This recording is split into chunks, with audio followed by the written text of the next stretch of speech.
Bismillahirrahmanirrahim. Assalamualaikum warahmatullahi wabarakatuh. Alhamdulillahi bi ni'matihi tatimmus shalihat wa bi fadlihi tatanazzalul khairat wal barakat wa bi taufiqihi tatahaqqaqu kullu maqasid wal ghayat alladhi hadana li hadza wa ma kunna linahtadiya laula an hadanallah. Nashhadu an la ilaha illallah waliyyus salihin wa nashhadu anna sayyidana wa nabiyyana wa imamana wa qurrati a'yunina Muhammadin sallallahu alaihi wasallam wa ala alihi wa sahbihi wa man sara ala nahjihi wa mastanna bi sunnatihi ila yaumil liqa'i rabbih wa ba'd. Pemirsa Paran TV yang dirahmati Allah SWT, alhamdulillah kita selalu memuji dan mensyukuri semua nikmat Allah SWT, mulai dari yang sangat kecil sampai kita diberi nikmat oleh Allah SWT sebagai seorang muslim dan beriman. Karena apabila tidak ada iman dalam hati kita, maka badan kita ini hanya akan menjadi rongsokan yang membakar api neraka. Tapi kalaupun hidup kita sengsara, susah secara rezeki, susah secara materi, tetapi bersemayam bertahta iman dalam hati kita, maka insyaallah kita diberi hak oleh Allah SWT untuk masuk ke dalam surganya. Sebaliknya bagi orang-orang yang hidupnya bahagia, sangat sukses, bermiliaran hartanya, tetapi tidak bersemayam iman dalam hatinya, maka jasadnya akan menjadi bahan bakar api neraka. Alhamdulillah nikmat itu kita rasakan sampai hari ini. Semoga Allah mengekalkan nikmat tersebut sampai kita meninggal. Amin ya rabbal alamin. Salam dan salam tak lupa kita doakan kepada Allah agar tercurah kepada Nabi Muhammad dengan mengucapkan Allahumma shalli ala sayyidina Muhammad wa ala sayyidina Muhammad. Pemirsa Paran TV yang dirahmati Allah SWT, kita sudah melalui banyak sekali hari-hari di bulan Ramadan ini. Dan kita tahu bahwa tujuan dari Ramadan itu ialah menciptakan atau menghadirkan rasa takwa di dalam hati kita. Maka kembali coba kita mengevaluasi diri, apakah rasa takwa itu sudah hadir dalam diri kita dan nampak dalam perbuatan kita. Allah berfirman, ya ayyuhallazina amanu kutiba alaikumusiyam kama kutiba alal ladzina min qablikum la'allakum tattaqun. Takwa yang menjadi kunci dari amal puasa kita. Maka apa makna takwa itu? Sudah banyak ceramah dan mungkin pituah dari para buya kita. Takwa itu ialah melaksanakan perintah Allah dan meninggalkan larangannya. Tapi mungkin yang lebih aplikatif yang bisa kita amalkan langsung ialah takwa itu ketika kita memenangkan Allah di atas yang lain. Ketika kita di bulan puasa, yang seharusnya kita bisa membelanjakan uang hasil dari keringat kita untuk membeli makanan dan minuman, yang itu merupakan kebutuhan dasar kita, tetapi kita lebih memilih Allah Subhanahu wa taala, mendengarkan larangannya bahwa tidak boleh makan dan minum di siang hari bulan Ramadan. Yang biasanya kalau kita lapar, maka lambung kita akan memberikan sinyal kepada otak bahwa kita tidak boleh makan di siang Ramadan. Padahal itu ialah kebutuhan secara biologis dan harus kita penuhi.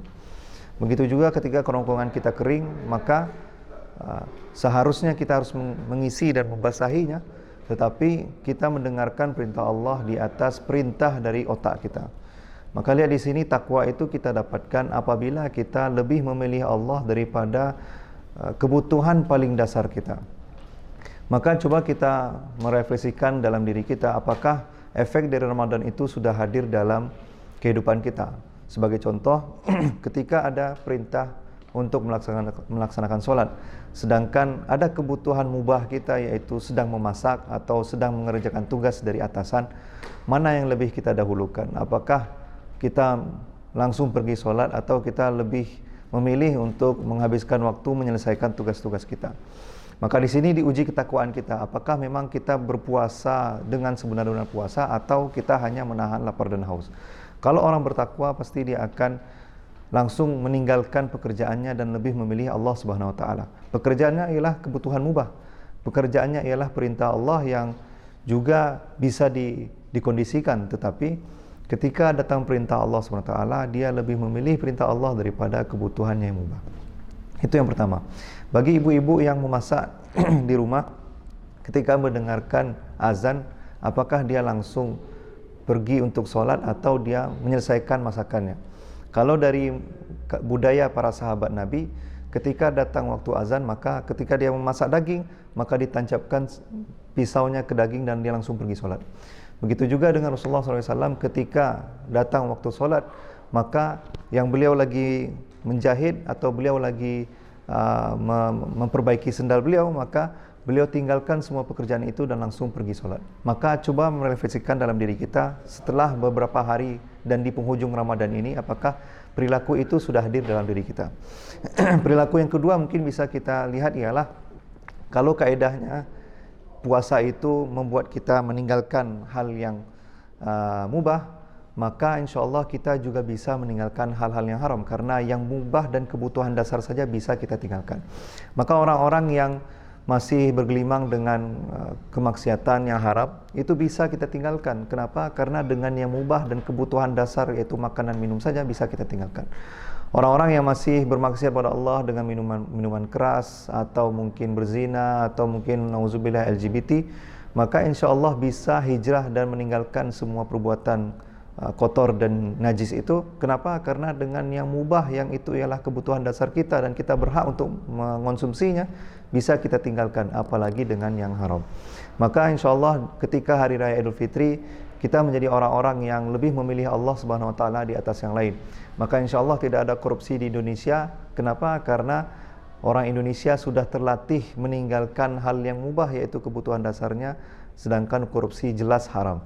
Orang Indonesia akan tertib di jalan raya. Kenapa? Karena di jalan raya kita harus wajib mematuhi perintah lampu merah, hijau jalan, merah berhenti. Apalagi karena kita sudah dilatih meninggalkan hal-hal yang mubah. Maka seharusnya puasa ini nampak dalam perilaku kita sehari-hari, dan semoga Ramadan kali ini kita bisa menampakkan, mengevaluasi, menampakkan amal soleh kita di 11 hari, ya, 11 bulan yang akan datang. Mungkin itu cukup sekian dari kami.